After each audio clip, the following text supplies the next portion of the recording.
बिस्मिल्लाहिर्रहमानिर्रहीम, अस्सलाम वालेकुम नाज़रीन, आप देख रहे हैं प्रोग्राम क्रॉसिंग लाइंस और मैं हूं यासिर रशीद। नाज़रीन, 27वीं आईनी तरमीम कई माह की मुशावरत, सियासी बयानात और हुकूमती दावों के बाद एक बार फिर फैसलाकुन मोड़ पर आके रुक चुकी है। वफाकी दारुल इस्लामाबाद में आज वज़ीर आज़म शहबाज शरीफ की ज़ेर सदारत होने वाला वफाकी काबीना का अहम इजलास मुलतवी कर दिया गया। इस दौरान पार्लियामेंट के दोनों ऐवानों का इजलास मामूल के मुताबिक हुआ, मगर तरमीम एजेंडे का हिस्सा न बन सकी, जिससे हुकूमती कोशिशों में एक बार फिर डेडलॉक पैदा हुआ है। हुकूमत का कहना है कि मुशावरत जारी है और आइंदा हफ्ते तरमीम को दोबारा ऐवान में पेश किया जाएगा। हुकूमती हलकों की जानिब से मुसलसल ये यकीन दहानी कराई जा रही थी कि इस मरतबा नंबर गेम मसला नहीं, मगर उसके लिए पीपल्स पार्टी का तरमीम की हिमायत के लिए हुकूमत का साथ देना जरूरी है। लेकिन असल मसला महज अददी अक्सरियत का नहीं बल्कि तरमीम के मवाद का है। मुजव्वज़ा तरमीम में आईनी अदालत के क़याम, एग्जीक्यूटिव मजिस्ट्रेट्स की बहाली, जजेस के तबादलों का नया तरीकाकार, चीफ इलेक्शन कमिश्नर की तैनाती में तब्दीलियों और कौमी मालियाती कमीशन से मुतल्लिक अहम निकात शामिल हैं। मुशावरत का सबसे हसास और मरकजी मामला एनएफसी अवार्ड है। मौजूदा 7वां एनएफसी अवार्ड सूबों का हिस्सा 52.5% से कम न होने की जमानत देता है। हुकूमत का मौकिफ है कि मुल्की माशी हालात बदल चुके हैं और विफाक पर माली दबाव बढ़ चुका है, इसलिए सूबों के हिस्से को मौजूदा पाबंदी से आजाद करके शेयर को नए मुआशी हकाइक के मुताबिक तरतीब देना जरूरी है। लेकिन पीपल्स पार्टी इसे मालियाती इख्तियारात में कमी और 18वीं तरमीम के मुमकिना रोल बैक के तौर पर देखती है। गुज़श्ता रोज होने वाले पीपल्स पार्टी की सेंट्रल एग्जीक्यूटिव कमेटी के इजलास में इन खदशात को मजीद वाज़ेह किया गया। कमेटी ने दो टोक मौक़िफ़ अपनाते हुए कहा कि एनएफसी अवार्ड के तहत सूबों के हिस्सों में किसी भी कमी को वो सुर्ख लकीर समझती है और इस पर कोई समझौता मुमकिन नहीं। चेयरमैन पाकिस्तान पीपल्स पार्टी बिलावल भुट्टो जरदारी ने वाज़ेह किया कि हुकूमत ने चेयरमैन ज्वाइंट चीफ का नया ओहदा देने, स्ट्रेटेजिक कमांड के लिए नए मनसब की तख्लीक और फील्ड मार्शल के ओहदे की तख्लीक की तजवीज़ भी दी है। उन्होंने यह भी वाज़ेह किया कि पार्टी की सेंट्रल एग्जीक्यूटिव कमेटी ने मुझे सिर्फ इसी तरमीम की हिमायत की इजाजत दी है। पीपल्स पार्टी का 27वीं तरमीम पर मजीद मुशावरत के लिए कराची में सेंट्रल एग्जीक्यूटिव कमेटी का इजलास जारी है, जिसमें अहम पेशरफ्त होने का इम्कान है। इन इख्तलाफात के बावजूद हुकूमत सियासी इत्तफाक राय के हुसूल के लिए मुतहर्रिक दिखाई देती है। हुकूमत ने गुज़श्ता रोज मुख्तलिफ सियासी जमातों के वफूद से मुलाकातों में यकीन दहानी करवाई कि तमाम जमातों की काबिल अमल तजावीज़ को हतमी मुसव्विदे में शामिल करने की कोशिश की जाएगी। तरमीम के दीगर निकात पे वसी तर इत्तफाक राय मुमकिन दिखाई देता है, मगर असल सियासी बहस एनएफसी के गिर्द ही घूम रही है।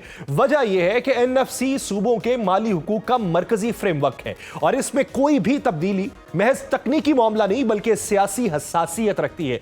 यही कशमकश आईनी तरमीम के पूरे अमल को गैर यकीनी बना रही है। मौजूदा सूरत हाल में हुकूमत को हकीकी कामयाबी उस वक्त हासिल होगी जब आईनी तरमीम एक ऐसे बयानिए के साथ सामने आए जो तमाम फरीकैन को काबिल कबूल हो और जिससे विफाक और सूबों के दरमियान एतमाद मजबूत हो, कमजोर नहीं। इसी मंजरनामे में बात करने के लिए हमें ज्वाइन किया है पाकिस्तान तहरीक इंसाफ के रहनुमा रुकने कौमी असम्बली बैरिस्टर उमैर नियाजी साहब ने। बैरिस्टर साहब, बहुत शुक्रिया आपके वक्त का। उमैर साहब, क्या 27वीं तरमीम की मौखर होती है जो पेशरफ्त है, ये जाहिर करती है कि वफाकी हुकूमत अददी अक्सरियत के बावजूद सूबाई मालियाती खदशात को दूर करने में नाकाम रही है? बिस्मिल्लाहिर्रहमानिर्रहीम। जैसे भाई देखें, इसका एक दूसरा पहलू भी है। अगर आप 26वीं आईनी तरमीम का अहवाल अगर गौर से देखें तो जब पहला ड्राफ्ट नोट किया गया था उसमें तकरीबन 55 आर्टिकल्स थे जिनमें अमेंडमेंट सीख की जा रही थी। अल्टीमेटली कैरी कितने हुए? 25। तो अब भी इसी तरह की सूरत हाल है। एनएफसी की डिबेट और कुछ मिनिस्ट्रीज़ को दोबारा प्रोविंसेस से उठा के मरकज़ में ले जाना, ये गैर ज़रूरी डिबेट स्टार्ट की गई है। इस डिबेट का मकसद खाली क्या है कि पीपल्स पार्टी को एक फेस सेविंग देना। पीपल्स पार्टी इजलास कर रही है, कल भी किया, आज भी किया, खाली क्या दिखाने के लिए कि जी हम आवाम के इंटरेस्ट में कर रहे हैं। कल को क्या दिखाएंगे कि देखें जी हमारी कोशिश की वजह से ना एनएफसी अवार्ड को छेड़ा गया, ना जो 18वीं तरमीम है वो उसी तरह से उसी हालत में इंटैक्ट रही। बाकी आइन का खदो खाल बिगाड़ दें, कुछ कर दें, असल चीज़ की तरफ डिबेट ना जाए, उस सारी चीज़ को कवर करने के लिए ये सारा स्मोक स्क्रीन है। यानी आप ये समझते हैं कि एनएफसी अवार्ड जो है उसके अंदर तरमीम इस एजेंडे का हिस्सा ही नहीं है? 100% मेरी अपनी ज़ाती राय ये है, क्योंकि देखें समझने की बात है, NFC अवार्ड है वो किस चीज़ की बात करता है, वो आपकी डायरेक्ट टैक्सेशन की तकसीम की बात करता है, जो वफाक टैक्स कलेक्ट करता है, जो इनडायरेक्ट तरीक़ों से वफाक का रेवेन्यू है उसकी तकसीम के बारे में तो NFC अवार्ड ही नहीं है। एक तासुर दिया जाता है कि शायद वफाक का जितना बजट है उसका जो है ना एक साइजेबल चंक सूबों को दिया जा रहा है, हालांकि ऐसा नहीं है। बहुत सारे इनडायरेक्ट सोर्सेज से जो पैसा आ रहा है वो तो रहता ही वफाक के पास है, और वफाक ने ही सारे कर्जे जो उठाए हैं वो बहुत सारे मेजॉरिटी अगर प्रोजेक्ट्स उठा लें वो वफाक की नेचर के हैं। अगर 2015 में अचानक हमारा कर्जा मल्टीपल टाइम्स बढ़ गया तो वो किस वजह से बढ़ा? ये सारे चाइनीज़ प्रोजेक्ट थे। बिजली घर किसने लगाए? वो वफाक ने लगाए, वो कोई सूबों की मलकियत तो नहीं है। आज अगर डेट सर्विसिंग वफाक कर रहा है तो वो अपना पैसा उठाए हुए की कर रहा है, कोई सूबों की वजह से नहीं कर रहा। तो ये एक ऐसी डिबेट है कि उन्होंने गैर ज़रूरी स्टार्ट की है, आपस में एक दूसरे को कवर दे रहे हैं। बाकी देखें ना आवाम का इसमें इंटरेस्ट है, अगर आवाम के इंटरेस्ट में होता तो आज बात किस चीज़ पे हो रही होती? आज बात हो रही होती कि नया चीफ इलेक्शन कमिश्नर क्यों अब तक नहीं लगा, उसको लगना चाहिए था, उस चीज़ पे होती। आइन ने जो पहले आपको हकूक़ दिए हुए हैं क्या वो आपको मिल रहे हैं, उन पे बात होती। अगर यूनिवर्सल एजुकेशन की बात करें, आपका आइन गारंटी करता है बुनियादी एजुकेशन, क्या प्राइमरी एजुकेशन बच्चों को यहाँ मिल रही है? आउट ऑफ स्कूल चिल्ड्रन देखें करोड़ों में तादाद जा रही है। तो ये सारी चीज़ें देखें, ये किस्सा शुरू किधर से हो रहा है? किस्सा शुरू हो रहा है 8 फरवरी के इलेक्शन की चोरी से। वो चोरी के बाद ज़ाहिरी बात है जो मुहर्रिकात थे, जो फैक्टर्स जिन्होंने आज तक वो चोरी को कायम रखा हुआ है, उसकी सारी उसको सपोर्ट देने के लिए, उसको फर्दर तकसीम को बरकरार रखने के लिए ये सारी तरमीमें लाई जा रही हैं। एक चीज़ बताइए, क्या ड्राफ्ट जो है वो पाकिस्तान तहरीक इंसाफ से शेयर हुआ, या आपको ये इस बात की यकीन दहानी है कि पाकिस्तान पीपल्स पार्टी के पास असल ड्राफ्ट मौजूद होगा, या तमाम अराकीन असम्बली या काबीना के मेंबर जो हैं उन्होंने वो ड्राफ्ट पढ़ा होगा और उसकी एक एक शिक को पढ़ा होगा? देखिए पीटीआई के पास तो कोई ड्राफ्ट नहीं है, और पीपल्स पार्टी की लीडरशिप वो ऑन करती है कि बिलावल साहब को उन्होंने दिया था ड्राफ्ट, उसी पे ज़ाहिरी बात है वो बहस कर रहे हैं, अपनी इनपुट दे रहे हैं। मगर मसला ये है कि देखें ये आपकी या मेरी बात नहीं है कि चंद पॉलिटिकल पार्टीज़ आपस में खेल के डिसाइड कर लें। देखें हम कोई एक नए कानून लाने की बात नहीं कर रहे, हम आइन साजी की बात कर रहे हैं। आइन साजी बड़ा एक सीरियस मैटर है। देखें 1973 का एक मुत्तफ़िका आइन आपके पास आया था, वो एक मुत्तफ़िका डॉक्यूमेंट था, उसमें कोई भी तरमीम करनी है, तब्दीली करनी है, उसके लिए आप मैंडेट किधर से लाएंगे? वो मैंडेट आपको आपकी आवाम देती है। तो आज पीपल्स पार्टी या नून लीग बता दे, क्या इन्होंने अपनी इलेक्शन कैंपेन के दौरान नारा लगाया था कि हम इस मुल्क में फेडरल कॉन्स्टिट्यूशनल कोर्ट बनाएंगे? क्या इन्होंने नारा लगाया था कि हम चीफ इलेक्शन कमिश्नर की अपॉइंटमेंट का प्रोसेस चेंज करेंगे? क्या इन्होंने नारा लगाया था कि हम जजेस को उनकी मंशा के बगैर, उनकी रजामंदी के बगैर एक हाई कोर्ट से उठा के दूसरी हाई कोर्ट में ट्रांसफ़र करेंगे? तो जब ये सारी बातें आपने अवाम के सामने ही नहीं रखी तो आपका कौन सा मैंडेट, कौन सा इख्तियार? और ऊपर सोने पे सुहागा जाली असेंबली और 17 सीटों वाली पूरे आइन का खदोखाल बदल दे, तो ये भी बड़ी परेशान कौन सिचुएशन है। अच्छा ये बताइए कि आपको ये मालूम है कि जो इन्होंने ड्राफ्ट बनाया वो अभी तक शेयर किसी से किया है या नहीं किया? कम से कम माजी में जब 26वीं आईनी तरमीम हुई थी, आपको भी मालूम है कि बहुत सारे फैसले जो अदालतों के हैं वो दूसरी अदालत में या अपर कोर्ट में नज़ीर के तौर पे शामिल किए जाते हैं। 26वीं आईनी तरमीम जो उजलत के अंदर हुई, अगर उसमें रेजिस्टेंस उस तरह की होती तो शायद ये वाली सूरत हाल ना होती जो अब देखने को मिल रही है। वो एक मिसाल कायम है तो उसी मिसाल की बुनियाद के ऊपर ये भी मंजूर हो जाएगी। तो कम से कम मौलाना से रब्ता कर लिया जाता, मौलाना को जाके मिल लेते कुछ लोग, कम से कम आपको ड्राफ्ट के खदोखाल तो मालूम हो जाते। अच्छा देखें, जब कॉन्स्टिट्यूशनल बेंच ने इतनी मेहरबानी कर दी कि जो पीटीआई की भी रिज़र्व सीटें बनती थीं वो उठा के दे दी गई दूसरी जमातों को, तो अब तो उन्हें मौलाना की भी ज़रूरत नहीं है। 224 का नंबर पीपल्स पार्टी, मुस्लिम लीग, नून, MQM खुद बैठ जाए उनका पूरा हो जाता है, लेकिन मौलाना की ज़रूरत नहीं। सेनेट में भी नहीं होगा। उन्हें 64 का नंबर चाहिए, वो 64 का नंबर चाहिए ना। तो उस अगर आपको 26वीं आईनी तरमीम में याद हो तो मौलाना साहब के 2 सेनेटर गायब हो गए थे, तो मौलाना साहब को फिर रात के वक्त धमकी लगानी पड़ी थी, तो इस दफ़ा भी फिर गायब हो जाएंगे, इसमें क्या मसला है? अच्छा ये तो फिर बातें हैं, तो आपकी पार्टी के 3 सेनेटर्स के बारे में भी हो रही हैं कि 3 सेनेटर्स जो हैं वो उस तरफ झुकाव दे सकते हैं अगर मौलाना ने इस बात के ऊपर इत्तफाक ना किया तो। अच्छा, तो फिर देखें ना, आप देखें जब मैं सिचुएशन प्रेडिक्ट कर रहा हूँ, आप भी वही प्रेडिक्ट कर रहे हैं, तो फिर ऐसी आईनी तरमीम की लेजिटिमेसी क्या होगी जो कोर्शन पे बेस्ड हो, जो ज़बरदस्ती के ज़रिए लाई जाए, जो खाली इसलिए लाई जाए कि हमने अपने इक़्तिदार को तवालत देनी है, हमने अवाम के मैंडेट की रिस्पेक्ट नहीं करनी। तो जब इस तरह के मामला हो तो खुद सोच लें, क्या ऐसी आईनी तरमीम आ भी जाए, क्या फ्यूचर में सस्टेन करेगी? क्या ये लोगों के और इस रियासत के सोशल कॉन्ट्रैक्ट को मजबूत करेगी या और कमज़ोर करेगी? अच्छा, आपकी बातों से मुझे बादिल नज़र में क्यों ये तासुर मिल रहा है उमर साहब के माजी के जो तजर्बात हैं उनसे आप लोगों ने सीख के ये नतीजा निकाला है कि हम तो कुछ कर नहीं सकते, अब ये होता है तो फिर ये ऐसा ही हो रहा है और ऐसा ही होता रहेगा। क्या ये तासुर मैं ठीक ले रहा हूँ या ये तासुर गलत है?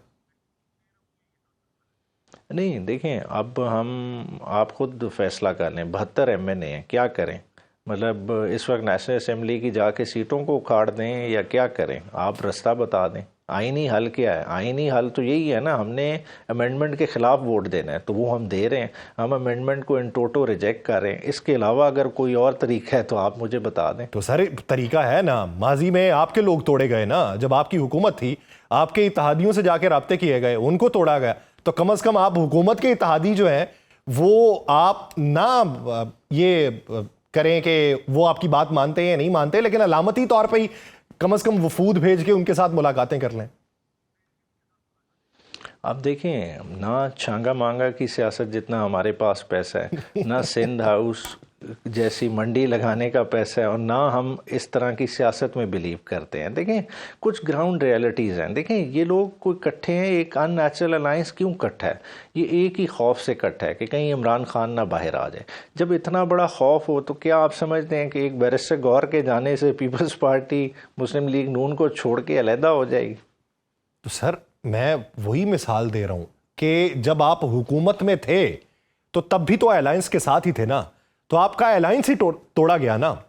तो क्या अब आपको लगता है कि वो अलायंस जो अननेचुरल भी है आपके नजदीक, वो इस हद तक स्ट्रिक्ट हो चुका हुआ है या इस हद तक उसके मफादात जुड़ चुके हैं कि वो अब किसी और तरफ नहीं देखेगा? देखिए, जो आप अलायंस हमारे टूटने की बात कर रहे थे ना, वो टूटा नहीं था, वो बहुत हाई लेवल पे जाके तोड़ा गया था।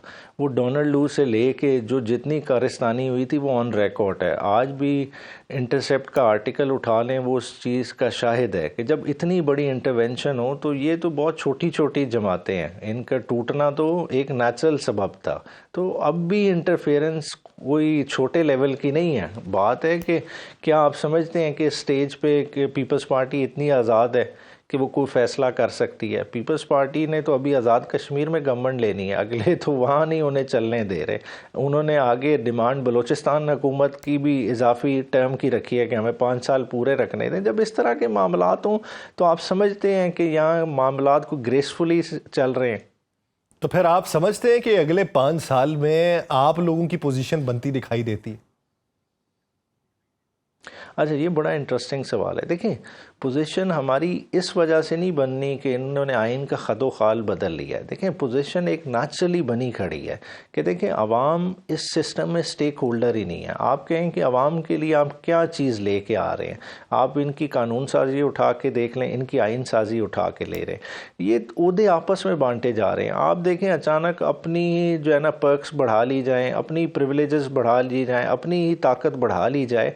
अवाम किधर खड़ी है? अवाम इस वक्त उस स्टेज पे खड़ी है कि आप उन्हें मुंह चढ़ा रहे हैं, आप उन्हें बार बार ललकार रहे हैं कि ये मुल्क आपका नहीं है, ये मुल्क हमारा है। ये मुल्क पे एक एलीट कैप्चर हो गया और उस एलीट कैप्चर के ज़रिए हम और आपको टाइट करेंगे। तो अब अवाम के लिहाज से ये एक लिखी हुई चीज़ सामने नज़र आ रही है और हालात बदलते हुए कोई देर नहीं लगेगी। लेकिन मैं बसात एहतराम उमर साहब, अगर आप ये समझते हैं कि अवाम का मैंडेट नहीं है, अवाम को मुंह चढ़ाया जा रहा है, तो बतौर ऑपोजिशन जब आप ये भी समझते हैं कि हमारी नंबर गेम असेंबली के अंदर नहीं बन रही, वहाँ पे हमारी बात नहीं बन रही, तो आप अवामी मोमेंटम बनाते हुए भी तो दिखाई नहीं ना दे रहे, उससे भी तो हार मान के बैठे हुए हैं।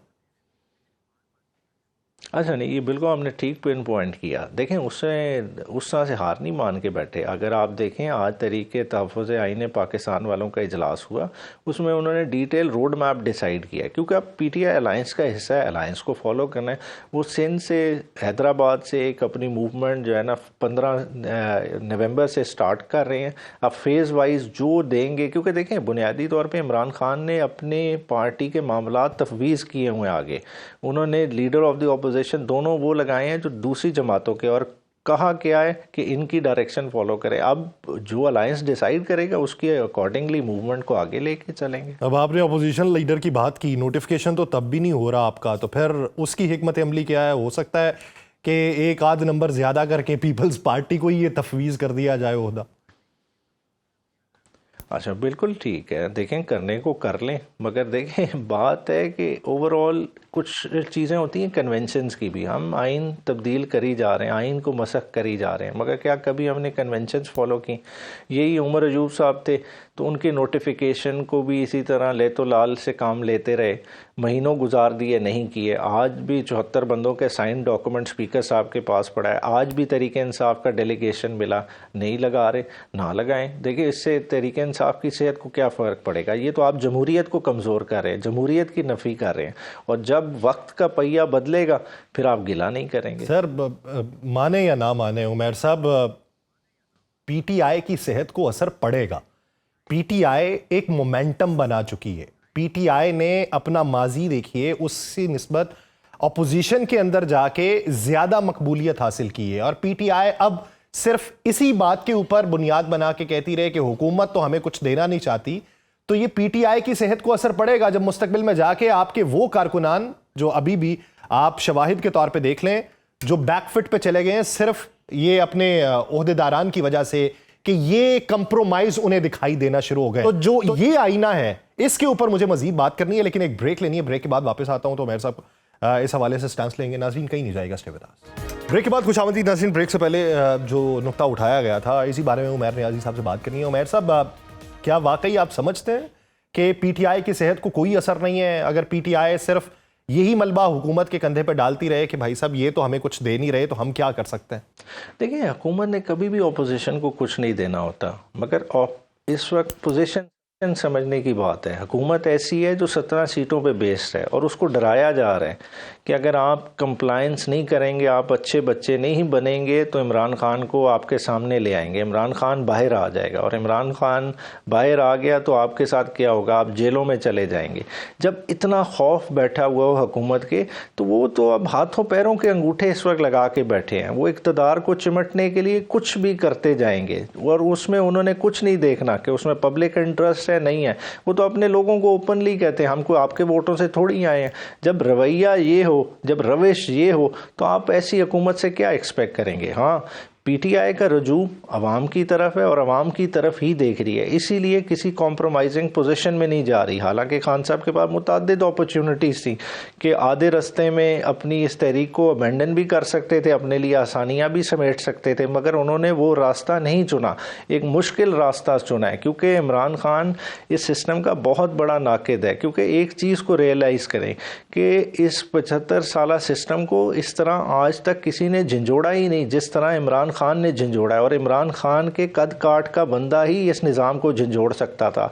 आज आप इसको जो कहें, हाइब्रिड प्लस निज़ाम कहें, जिस तरह का कहें, मगर ये निज़ाम सिरक रहा है, और ये सिरकती हुई तो सर ये निज़ाम भी तो आप लोगों की मरहूने मिन्नत है ना सर। फिर हम तो फिर मलबा तो फिर आपके कंधे पे रखेंगे कि आप लोगों की वजह से हमें ये निज़ाम देखना पड़ा है। ये तो फिर नहीं, ये फिर आप छोटे कैनवस पे देख रहे हैं ना। देखें असगर खान केस को इमरान खान से मुतलका था, एस्टैब्लिशमेंट से पैसे किसने लिए थे और पैसे जीत के आए थे, और इस दफ़ा कौन पैसे दे के दोबारा असेंबलियों में आए हैं, इस चीज़ का अहाता कर लें, आपको असल मुजरिमान सामने नज़र आ जाएंगे। ठीक, बहुत शुक्रिया बैरिस्टर उमैर नियाज़ी साहब इस हवाले देने के लिए। नाज़रीन यही मंजरनामा कि आगे बढ़ती हुई तगोदो जो है वो किसकी मस्बत होगी और किसकी मनफी होगी, और किसको किस कैनवस के ऊपर देखा जाना चाहिए, एक अहम सवाल है। तो नाज़रीन इसी मंजरनामे में मजीद बात करते हैं, और बात इस नहज तक आन पहुंची है कि पाकिस्तान पीपल्स पार्टी का इजलास जारी है। उस इजलास में ये फैसला होना है, जिस तरीके से उमैर नियाज़ी साहब कह रहे थे कि कुछ चीजें जो है वो मख्फी रखी गई हैं और बहुत सी चीजों को इजाफत के तौर पे पेश किया गया है ताकि तवज्जो उस मामले से हटाई जा सके। उनके नजदीक एनएफसी अवार्ड का मामला ही इस बीच में नहीं है, लेकिन सीईसी के इजलास में जो इस वक्त बिलावल हाउस के अंदर जारी है, जिसमें पाकिस्तान पीपल्स पार्टी के सेंट्रल एग्जीक्यूटिव कमेटी के तमाम अराकीन मौजूद हैं, वो किस नुक्ते के ऊपर बहसो मुबाहिसा कर रहे हैं और क्या आज की जो काबीना की मीटिंग है जो नहीं हो पाई, जिसके अंदर ये चीज एजेंडे में शामिल नहीं हो पाई और दोनों ऐवानों में ये पेश नहीं की जा सकी, इसमें पाकिस्तान पीपल्स पार्टी किस हद तक रुकावट है, इसी बारे में बात करेंगे। हमारे स्पेशल कॉरेस्पॉन्डेंट है अरबाब चांडियो, उन्होंने हमें ज्वाइन किया है। अरबाब चांडियो, बहुत शुक्रिया आपके वक्त का। अरबाब चांडियो, आप इस वक्त बिलावल हाउस में मौजूद हैं, सबसे पहले ये बताइएगा कि सीईसी के क्या तमाम जो मेंबर्स हैं वो इस इजलास में मौजूद हैं, और दूसरा ये कि इस इजलास के अंदर कितने निकाती एजेंडे के ऊपर बातचीत जारी? जी, ये इजलास 4 नुकाती एजेंडे पर कल शुरू हुआ था, लेकिन नुकात बढ़ रहे हैं क्योंकि कल बिलावल भुट्टो जरदारी ने अचानक रात को 12 बजे बगैर सवाल लिए जो प्रेस कॉन्फ्रेंस की थी मुख्तसर, उसमें उन्होंने जो 4 नुकात बताए थे उनमें ये बताए थे कि एक जो आइन के आर्टिकल 243 में तरमीम, उस पर वो उन्होंने कहा था कि हम राजी हैं, लेकिन उन्होंने ये कहा था कि जो 18वीं तरमीम के शेड्यूल 2 और 3 में जो तरमीम की जा रही उस पर वो राजी नहीं है। और इसके अलावा एनएफसी के अवार्ड में जो सूबों की रकूम की कटौती का मामला जेर बहस आया, उसके भी उन्होंने कहा कि हम इसको भी मुस्तरद करते हैं। लेकिन आज जब इजलास शुरू हुआ तो 2 बातें और सामने आई हैं। एक कि क्या सिर्फ सियासतदानों को दोहरी शरीयत पर नायल किया जाए या अफसरान को भी दोहरी शरीयत के हवाले से इस कानूनी फ्रेम में लिया जाए। इस वक्त पाकिस्तान पीपल्स पार्टी 2 हिस्सों में बटी हुई है। कोई कह रहा है कि अफसरान को दोहरी शरीयत पर छूट दी जाए और कोई कह रहा है नहीं तो फिर सियासतदानों को भी दोहरी शरीयत पर छूट दी जाए। तीसरा और अहम जो चौथा मामला है वो है इलेक्शन कमीशन के जो चीफ इलेक्शन कमिश्नर है उसकी तकर्री का। पीपल्स पार्टी ये चाहती है कि उसकी तकर्री जल्दी हो जाए, ऐसा ना हो कि उसकी तकर्री कहीं और से हो जाए। तो ये मामला इस वक्त ज़ेर गौर हो रहे हैं और बिलावल भुट्टो जरदारी और खुसूसी तौर पर सदर पाकिस्तान आसिफ अली जरदारी दोनों दिन इजलास में मौजूद रहे। यहाँ पर 2 गवर्नर, 2 वजीर आला और पीपल्स पार्टी की सीनियर क़यादत, सेनेट के चेयरमैन और कानूनी माहिरीन सबके सब बिलावल हाउस में मौजूद है। रात गए जो इजलास खत्म हुआ था उसमें ये कहा गया था कि आज दोबारा बैठक करेंगे। इस वक्त बैठक जारी है और इस बैठक में अब कहा यह जा रहा है कि इलेक्शन कमीशन के चीफ की मुकर्ररी के हवाले से इस वक्त बहस जारी है। और जब इजलास शुरू हुआ तो दोहरी शरीयत के हवाले से बहस किया जा रहा था, उसमें मुख्तलिफ शिकें शामिल थी। अब चीफ इलेक्शन कमिश्नर की तकर्री के हवाले से बातचीत हो रही है। अच्छा, अरबाब साहब ये बताइएगा कि 243 के हवाले से आपने कहा कि उन्होंने तायीद की कि या फिर रजामंदी का इजहार किया, इसमें मंजूरी का तनासुब क्या रहा? यानी लोगों की आरा में अगर तनासुब के एतबार से देखा जाए तो क्या इसकी मुखालिफत भी किसी ने की? जी, पाकिस्तान पीपल्स पार्टी के चेयरमैन बिलावल भुट्टो जरदारी के बकौल कि किसी ने इसकी मुखालफत नहीं की। इसीलिए पाकिस्तान पीपल्स पार्टी के चेयरमैन बिलावल भुट्टो जरदारी ने जो रात गए प्रेस कॉन्फ्रेंस की थी जिसमें मैंने कहा कि कोई सवाल उन्होंने नहीं लिया था, उसमें दोस्तों के अल्फाज में ये कहा था कि आइन के इस आर्टिकल की तरमीम के सिलसिले में हम इसकी हिमायत करते हैं और पीपल्स पार्टी ने मुझे अख्तियार दिया है। जो जुमले हैं मैं आपको बता देता हूँ। उन्होंने कहा कि सेंट्रल एग्जीक्यूटिव कमेटी ने ताहाल हुकूमत की मुजवजा 27वीं आईनी तरमीम में शामिल सिर्फ एक बात की हिमायत की है जो कि आइन के आर्टिकल 243 में तरामीम है। उन्होंने मजीद कहा कि हुकूमत आर्टिकल 243 में तरमीम करके joint chief of staff committee को ओहदे को नया नाम देना चाहती है और इसके साथ साथ दीगर जो उमूर है वो उसमें शामिल है। उन्होंने कहा कि इस हवाले से भी तरमीम करना चाहती है। उन्होंने इस बात की मजीद वजाहत की कि सेंट्रल एग्जीक्यूटिव कमेटी ने मुझे इजाजत दी है कि पाकिस्तान पीपल्स पार्टी इस आर्टिकल की जो है हिमायत करे। यानी वाज़ेह हो गया कि पाकिस्तान पीपल्स पार्टी ने कल सेंट्रल एग्जीक्यूटिव कमेटी ने अपने चेयरमैन बिलावल भुट्टो जरदारी को इस शिक की हिमायत के तमाम तर अख्तियारात दे दिए। तो इसमें यही लग रहा है बकौल बिलावल भुट्टो जरदारी के बातचीत से किसी ने मुखालफत नहीं की। यही वजह है कि बिलावल भुट्टो जरदारी ने दो टोक अल्फाज में कहा कि इस शिक की तो हम हिमायत करेंगे, बाकी दो शिके हैं जिनकी उन्होंने वाज़ेह तौर पर मुखालफत की। अच्छा चांडियो साहब, आपकी जरा अलग झलक भी अच्छी है पाकिस्तान पीपल्स पार्टी में, तो टॉक ऑफ द टाउन इस वक्त क्या चल रहा है कि क्या इसके ऊपर रजामंदी का इजहार कर दिया जाएगा या फिर इम्कानात ज्यादा यही हैं कि पीपल्स पार्टी 18वीं तरमीम के तासुर को बरकरार रखने के लिए इससे इनकारी रहेगी एनएफसी के मामले पे? देखिए, पाकिस्तान पीपल्स पार्टी पर ये दबाव तो है ना कि वो एनएफसी में कट डाले और जो 18वीं से रूल बैक हो जाए, इस पर दबाव है।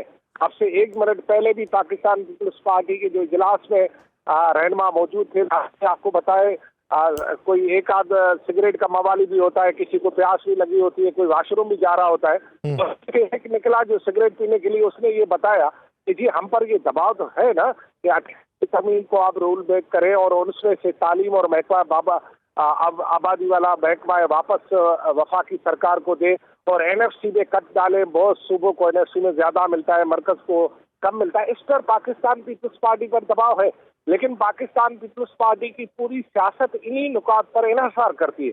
अगर पाकिस्तान पीपल्स पार्टी इन तरामीम को मान लेती है तो फिर आपको बताए कि सिंध जो कि इस वक्त सरापा एहतजाज है, अगर ये खबरें शायद मीडिया तक नहीं भी आ रही हो तो सिंध की मुख्तलिफ कौम परस्त जमायतें इस वक्त धरने का ऐलान कर चुकी है। 9 तारीख को मुख्तलिफ जमायतें सड़कें बंद करेगी। उस सूरत में पाकिस्तान पीपल्स पार्टी का गढ़ पीपल्स पार्टी का सिंध है और वहां पर अगर वो एहतजाज भी हो रहा है और ऊपर से ये अगर इन तरामीम की हिमायत करेंगे तो पीपल्स पार्टी की साख मुतासिर होगी। पाकिस्तान पीपल्स पार्टी की साख मुतासिर होगी। अपोजिशन जमातों का इस वक्त दबाव भी है और पाकिस्तान पीपल्स पार्टी इस नुक्ते के ऊपर तो इत्तफाक कर चुकी कि आर्टिकल 243 के अंदर जो तरमीम है वो कर ली जाए, लेकिन एनएफसी के मद के अंदर जो कट लगाने की बातें हो रही हैं, इसी ज़िमन के अंदर ये इजलास जारी है। देखिए कि इसके नताइज क्या निकलते हैं। बहुत शुक्रिया अरबाब चांडियो साहब इस हवाले से अपना वक्त देने के लिए। नाज़रीन, एक ब्रेक लेते हैं। ब्रेक के बाद पाकिस्तान और अफगानिस्तान के माबैन जो मामलात हैं वो किस हद तक बेहतरी की जानिब बढ़ चुके हैं या किस हद तक डेडलॉक बरकरार है, इसी मंजरनामे में बात होगी। एक शॉर्ट ब्रेक के बाद कहीं नहीं जाएगा। शेवराज ब्रेक के बाद खुशामदीद। नाज़रीन, एक जानब तुर्किया के शहर इस्तांबुल में पाकिस्तान और अफगानिस्तान के दरमियान मुज़ाकरात जारी हैं तो दूसरी तरफ जुमेरात की शाम चमन बॉर्डर पर दोनों ममालिक की फोर्सेस के दरमियान दोबारा झड़पें हुई। बाबे दोस्ती के करीब फायरिंग और मार्टर शेलिंग के बाद सरहदी इलाकों में खौफ फैला, लेकिन कोई जानी नुकसान रिपोर्ट नहीं हुआ। पाकिस्तान ने अफगान हुकूमत पर जंगबंदी की खिलाफ वर्जी का इल्जाम आयद किया। फायरिंग मकामी राबितों के बाद रुक गई, मगर सरहद बदस्तूर बंद है। इस्तांबुल में पाकिस्तान और अफगानिस्तान के दरमियान मुज़ाकरात तो जारी हैं, मगर उन झड़पों ने बद-एतमादी की फजा को मजीद बढ़ा दिया। चुनाचे अब ये सवाल पैदा हो चुका है कि क्या मुज़ाकरात का ये तीसरा राउंड वाकई कोई नतीजा दे पाएगा या महज ये भी एक और बेनतीजा मुलाकात साबित होगी। पाकिस्तान का मौक़िफ़ पहले से ज्यादा वाज़ेह और दो टोक है। इस्लामाबाद का कहना है कि वो सरहद पार से होने वाली दहशतगर्दी को मजीद बर्दाश्त नहीं कर सकता। पाकिस्तानी फौज ने काबुल पर टीटीपी के जंगजुओं को पनाह देने का इल्जाम आयद किया और मुतालिबा किया कि अफगानिस्तान काबिल तस्दीक इकदाम करे, यानी ऐसी कार्रवाइयां जो न सिर्फ मौसर हों बल्कि उनकी निगरानी भी मुमकिन हो। पाकिस्तान के नजदीक टीटीपी की क़यादत, मनसूबाबंदी, तरबियत और लॉजिस्टिक्स की सहूलियात अफगानिस्तान में मौजूद हैं और इसीलिए पाकिस्तान चाहता है कि अफगान तालिबान उन अनासिर के खिलाफ अमली और वाज़ेह कार्रवाई करें। वज़ीर दिफा ख्वाजा आसिफ और DGI-SPR के दो टोक बयानात इस बात की निशानदही करते हैं कि पाकिस्तान अब महज यकीन दहानियों पर इक्तफा करने के हक में नहीं है। इस्लामाबाद ने काबुल से तहरीरी जमानतें तलब की थी, मगर अब तक ऐसी कोई यकीन दहानी मौसूल नहीं हुई। पाकिस्तान के नजदीक मामला सिर्फ टीटीपी तक महदूद नहीं बल्कि बलोच अलहदगी पसंद गिरोह भी अफगानिस्तान से कार्रवाइयां कर रहे हैं, जिन्हें रोकना काबुल की जिम्मेदारी है। असल मसला वो निकात है जहां बातचीत रुकी हुई है। पाकिस्तान का मुतालिबा है कि अफगान तालिबान टीटीपी के खिलाफ कार्रवाई करें, पाकिस्तान को कार्रवाई की इजाजत दें या दोनों मिलकर कार्रवाई करें। ये तीनों तजावीज काबुल के लिए काबिल कबूल नहीं, क्योंकि तालिबान के मुताबिक वो किसी बैरूनी मुतालिबे पे अपनी सरजमीन इस्तेमाल नहीं होने देंगे। दूसरी तरफ टीटीपी और अफगान तालिबान के तारीखी, नजरियाती और कबायली ताल्लुकात भी एक बड़ी रुकावट हैं, जिसका तालिबान खुलेआम इजहार नहीं करते, लेकिन उससे इनकार भी नहीं किया जा सकता। इस्तांबुल में जारी मुज़ाकरात का मरकज वो मैकेनिज्म है जिस पर तुर्की और कतर सालसी कर रहे हैं, यानी एक ऐसा निजाम जो सरहदी हमलों की निगरानी करे, उसकी तस्दीक करे और जिम्मेदार गिरोह के खिलाफ कार्रवाई के उसूल तय करे। सबसे अहम चैलेंज यह है कि क्या तालिबान अपनी नाम निहाद खुद मुख्तारी पर समझौता करने को तैयार होंगे और क्या पाकिस्तान इस बात पर राजी हो सकता है कि कार्रवाइयां मरहलावार और महदूद हों। जमीनी हकीकत तो यह है कि अफगान तालिबान के लिए अपने करीबी इत्तेहादी गिरोहों के खिलाफ फौरी कार्रवाई करना मुमकिन नहीं, लिहाजा इन मुज़ाकरात से किसी बड़ी पेशरफ्त का होना फिलहाल मुश्किल दिखाई देता है। लेकिन खत्ते में बढ़ती हुई कशीदगी और दोनों ममालिक की दाखिली मुश्किलात इस बात की निशानदही करती हैं कि बातचीत जारी रखना दोनों ममालिक के मफाद में है, क्योंकि मुज़ाकरात की नाकामी किसी फरीक के हक में नहीं है। इसी मंजरनामे में बात करने के लिए हमें ज्वाइन दिफाई तजियाकार lieutenant general retired Abdul Qayyum Khan साहब ने और एक्स एम्बेसडर शाहिद कयानी साहब ने, दोनों हज़रात को मैं बेहद मशकूर हूँ। जनरल साहब, सबसे पहले आपकी तरफ आता हूँ, आप क्या समझते हैं? एक तरफ इस्तांबुल में मुज़ाकरात थे और उससे एक रात पहले का मंजरनामा यह था कि फिर झड़प शुरू हुई और आगाज उसका अफगानिस्तान की तरफ से किया गया। ये ऊंट किस करवट बैठता हुआ दिखाई देता है?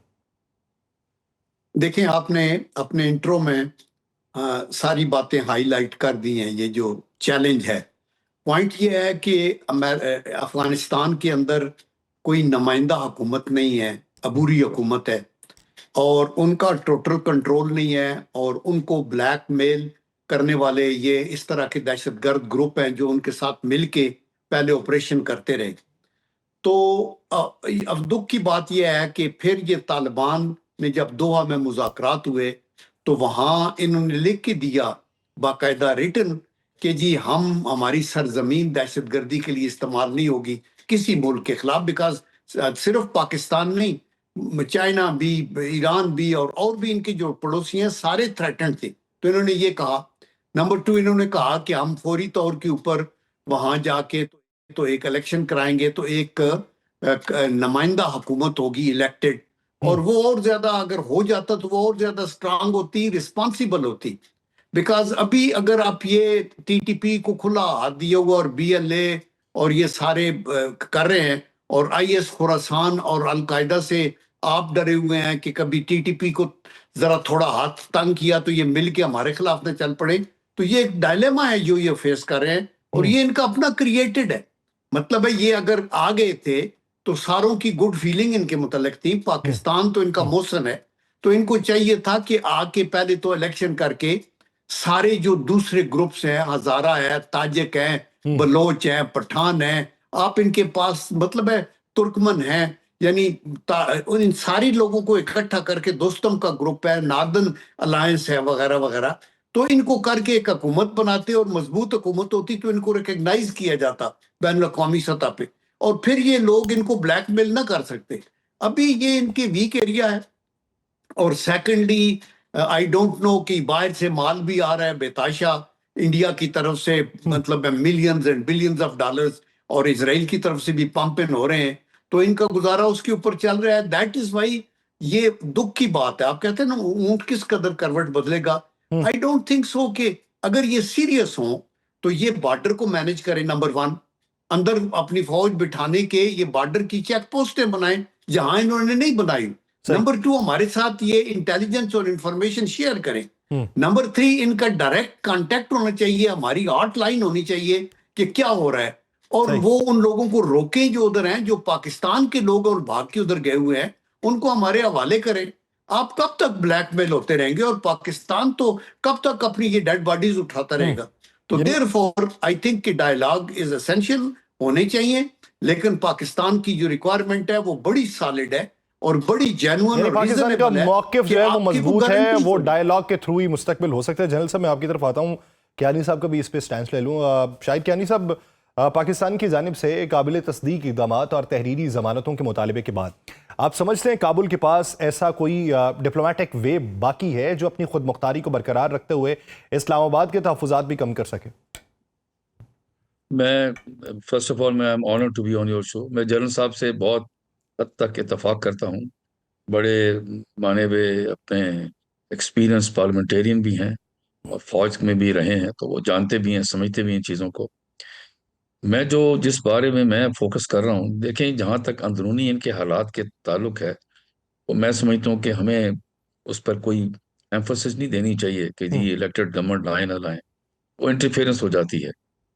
वो हालांकि है तो इम्पोर्टेंट, लेकिन हमें फोकस हमारा अरसा दराज से यही है, और 4 साल से जब से ये आए हैं, वो ये है कि ये अपनी बॉर्डर्स को सिक्योर करें और इजाज़त ना दें कि वो यूज़ हों अगेंस्ट अस। अभी देखें ना, यहाँ जमहूरी मुल्क है, लोग जो हैं वो पाकिस्तानी हुकूमत से मुतालबा करते हैं कि जनाब ये अरसा दराज से जो लोग हमारे मारे जा रहे हैं, फौजी हैं शहीद हो रहे हैं, लोग मारे जा रहे हैं, पुलिस के लोग मारे जा रहे हैं, इंफ्रास्ट्रक्चर को नुकसान पहुंच रहा है, ठीक है जी, डिस्टेबलाइज करने की कोशिश कर रहे हैं, इसको खत्म किया जाए। और ये अफगानिस्तान हुकूमत को थोड़ी सी बावर करना चाहिए, थोड़ा सा सैनिटी आनी चाहिए, समझ आनी चाहिए कि भाई आपको अगर जो आपको मुश्किलात हैं, लाइक सैंक्शंस लगे हुए हैं, और इन पर जो जो नेबरिंग कंट्रीज हैं, जिसमें रूस है, चीन है, ईरान है, ये मुल्क हैं जो काफी परेशान है इससे। मैं आपको बताऊं, जो आप समझते हैं ना इन्होंने इनके साथ बातचीत रखी, वो इसलिए रखी हुई है क्योंकि इन्होंने पनाह दी हुई है। जितने भी यहाँ पर टेररिस्ट ग्रुप्स हैं, उनको अफगानिस्तान ने पनाह दी हुई है, इस पर वो कभी इनकार नहीं करते। तो ये जरूरी है कि अफगानिस्तान इस वक्त हमारे साथ सिर्फ 2 या 3 इश्यूज हैं जिसके ऊपर वो उस पर हम तो क्लियर हैं, वो ये कि बॉर्डर एक सॉवरन है, इसकी सेंटिटी है, इसको वायलेट ना किया जाए। बिल्कुल सही। मत इजाजत दें कि आपके पास जो लोग ठहरे हैं, हमें नहीं पता XYZ कौन है, कौन सी दहशत ग्रुप्स हैं, वो इसको वायलेट करें और बॉर्डर क्रॉस करके हमारे पास आ जाएं। ये बड़ा इंपॉर्टेंट। देखें, वो कभी आप देखें पिछली में भी जब वो बातचीत हुई, तो अब जो रेटर उसके अंदर वो बॉर्डर के ऊपर बात ही नहीं करते, वो बॉर्डर की सैंक्टिटी को एक्सेप्ट ही नहीं करते। और यही असल चीज है, यही हमारा सबसे बड़ा उनके से मुतालबा है कि भाई आप, और देखें ये कहाँ किस में रह रहे हैं, 18वीं सदी में रह रहे हैं। यहाँ पर बॉर्डर की सैंक्टिटी, सॉवरेंटी इज सैक्रोसेंट। अभी हमने फेंसिंग की थी, मैं कहता हूं कमाल की डिसीजन थी, बिल्कुल ठीक किया था। फेंस करें बॉर्डर्स को, और ये चाहते हैं कि बॉर्डर के अंदर एंट्रीज और एग्जिट कहीं हो, बहुत सारी हो, कोई फर्क नहीं पड़ता। वीजा लें आप और आए इस मुल्क में, आपने तालीम हासिल करनी है, आपने अपने अपनी मेडिकल यूज करनी, कोई फर्क नहीं पड़ता। तो बैनुल अक़वामी जो अगर उसूल हैं, इलाज जो करवाने हैं, कानून है, उन्हीं के मुताबिक आए। आप मेजबानी बिल्कुल कर चलें। चुके एक लंबा अरसा। ये ये सारी दुनिया अभी जो आप बातचीत इस वक्त हो रही है, मुझे नहीं पता वो किस लेवल पर है, लेकिन उसके अंदर वहां जो आप बात आ रही है वो वेरिफिकेशन की है कि एक कोई कोई ऐसा निजाम बनेगा जिसके अंदर मिसाल के तौर पर बाहर के मुल्क होंगे। ये तुर्की है, तुर्की होगा, अपना कतर होगा, इसमें ये मैं कहता हूँ चीन को भी रखें बीच में, जो वेरीफाई कराए कि जी के वेरिफिकेशन, जिस तरह इन्होंने बात की थी, जनरल साहब ने हॉटलाइन की बिल्कुल ठीक की थी, एक कम्युनिकेशन होनी चाहिए तो सियासी हुकूमत की भी इनके साथ और फौज वालों की भी, कि अगर कोई खुदा ना खास्ता कोई छोटी मोटी बैर होती हैं, हो जाती हैं बॉर्डर्स के ऊपर तो मसलन फिर फायद, उसका अब इंडिया फौरी तौर पे पाकिस्तान कोई का हल तरीका निकाला जा कार सकता है। अपनी क्या नहीं साहब, मैं आपकी तरफ वापस आता जी हूँ। जनरल साहब, जो बात आगाज पे मैं अपने इंट्रो के अंदर भी कर चुका हूँ, टीटीपी और अफगान तालिबान के जो तारीखी और नजरियाती ताल्लुकात हैं, आप समझते हैं पाकिस्तान का मौक़िफ़ तो ठोस है ही, लेकिन क्या अफगान तालिबान उस पर अमली तौर पर वो इकदामात उठा सकते हैं जो पाकिस्तान उनसे तवक्को कर रहा है? यह देखें, बुनियादी सवाल यही है ना। पॉइंट ये है कि एम्बेसडर साहब से मैं एग्री करता हूँ कि हम उनको ये डिक्टेट तो नहीं कर सकते कि आप इलेक्शन कराएं या वेमेन को राइट दें या ह्यूमन राइट्स का ख्याल करें, जो वो खुद कमिटमेंट करके आए हुए थे। लेकिन हम अफेक्ट हो रहे हैं बिकॉज ये इनकेपेबल हैं टू कंट्रोल देयर कंट्री, और ये अभी जत्थे की कंट्रोल लग रहा है, जहां ये दहशत गर्दों के आगे ब्लैकमेल हो रहे हैं और वो ये कह रहे हैं कि वो हमारे साथ थे तो हम उनको, पहले इन्होंने कहा शिफ्ट कर देते हैं, आप 10 अरब रुपया हमें दे। तो जब डिफेंस मिनिस्टर कह रहे थे ना कि हमने कहा वो कि देते हैं, तो क्या आप गारंटी देंगे कि वो फिर हमारे इलाके में नहीं आएंगे? तो उनका नहीं, गारंटी नहीं दे सकते। तो हम ये कहते हैं कि अगर इनके बस की बात नहीं है ये ऐसे करना, तो फिर हम हक बजाना में ये कहने के लिए कि मुल्क के अंदर ऐसी हुकूमत हो जो जिम्मेदारी ले। आपकी अगर सरजमीन दहशतगर्दी के लिए इस्तेमाल हो रही है और हम इफेक्ट हो रहे हैं, तो फिर तो हम जरूर शोर मचाएंगे कि आपको अपने मुल्क के अंदर को ऐसा निजाम बनाना चाहिए जहां मुअस्सर गवर्नमेंट हो और जहां से दहशतगर्द इन्फिल्ट्रेट करके नेबरिंग कंट्रीज के अंदर ना जाए और उनको प्रॉब्लम ना करें। और स्पेशली अफगानिस्तान के साथ तो हमारा बड़ा देरीना एक रिश्ता है, और हम तो अपने तौर के ऊपर इनकी वजह से हमारे अपनी ईंट से ईंट बजी रही है, हमारी इकोनॉमी का लॉस हुआ है। इनके रिफ्यूजीज हैं हमारे पास आज तक। तो ये मकसद ये है कि अगर ये चाहते हैं कि वीजे के बगैर आना जाना रहे और ट्रांजिट ट्रेड भी रहे, और ट्रांजिट ट्रेड में जो कुछ आए वो वापस स्मगल होके पाकिस्तान आता रहे, ड्रग ट्रैफिकिंग भी हो, ह्यूमन ट्रैफिकिंग भी हो, तो पाकिस्तान कुछ ना करे इनको राजी रखने के लिए, तो ये तो नहीं हो सकता।